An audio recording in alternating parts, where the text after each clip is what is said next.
From the NBA playoffs to Wimbledon, from the Olympics to the Champions League, the 2020 sports calendar is a complete mess. Our favorite events have been canceled or postponed, sometimes indefinitely. Famous stadiums and arenas have been converted to field hospitals. Over the next 30 minutes, we'll look at COVID-19's profound effect on the sporting world, from PR nightmares over pay cuts to scheduling disasters. And we'll look at how, in this age of social distancing, esports could fill the void left by live-action competition. I'm AADEL HALEEM, and it's time to go beyond the game. For years, the Toronto Raptors earned the reputation of being strong regular season performers before running out of gas in the playoffs. But that all changed last year. The underdogs won it all, and for the first time brought an NBA championship to Canada. But just as incredible as that collective achievement was, so too were the personal journeys of some of the unlikely heroes on that championship squad. Some people don't always get the red carpet rolled out for them or silver spoon, so you have to just stay ready and keep working and believe in yourself, and then when the opportunity comes, try to take advantage of it.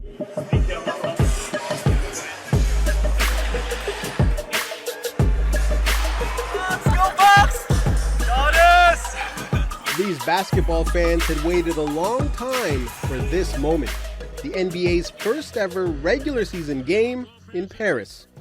The Hornets and Bucks feature 7 national players from 6 countries, including French-born Nicolas Batum. First game I watched live was in 2003. In this arena, I was 14 years old. I remember I was sitting in the last row over there. Now 17 layers, I'm going to be right here. Now, you mentioned More Than a Vote, the LeBron James campaign to combat voter suppression. What's the game plan heading up to November? Yeah, so one of the big problems was addressed by the Atlanta Hawks NBA team.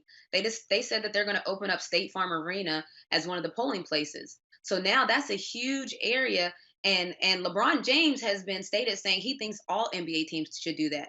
Anybody that has a big area like that can help and service a lot of voters at one time, well, we're not using those arenas anyway. All the players are going into the bubble, so those arenas are available. So I think that is an obtainable goal. Tabo, when you saw that video of the police officer pressing his knee on the neck of George Floyd, what kind of painful memories were coming back to you from your own encounter with police? For me, I think just like for a lot of other people, we realize that it can happen to anybody at any moment. And, that night, in New York, I was victim of it, and watching videos like this, over and over again, it saddened me, but also, it's anger, and I understand the people that are in the street protesting against police brutality. Hussein, you tweeted Colin Kaepernick is an American hero, a black hero, and a humanitarian, and should return to the NFL as an executive, not as a player. How come? I just think that Colin has more to offer.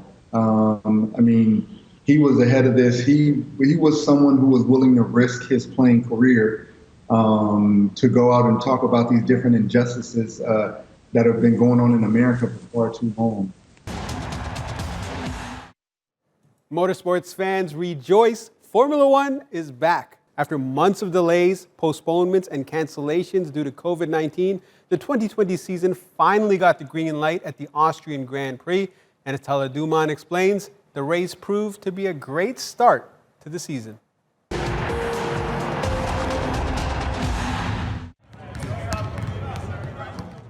going to be a lot of heavy hearts here because of Kobe. What did he mean to you growing up as a basketball player?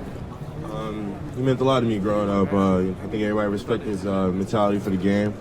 I had both jerseys 8 and 24 growing up, and like I said earlier, you just hate to see it happen like that. But I think NBA All-Star is just going to do its best to represent his legacy. With COVID-19 forcing most sports leagues to stop play, esports are virtually the only game in town. The NBA, FIFA, Formula One, nearly every sport is taking the action online. And fans can't seem to get enough. Robin Adams explains why esports are having a moment. And before we go, let's take a look at this amazing video from South Dakota State University's women's basketball team, the Jackrabbits.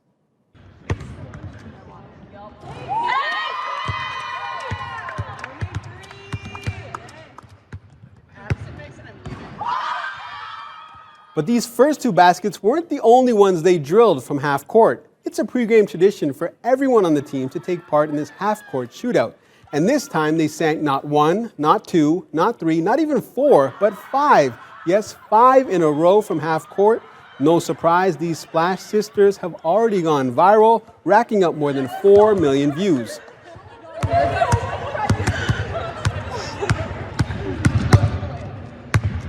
No way. And that's your sport for now. Thanks for watching.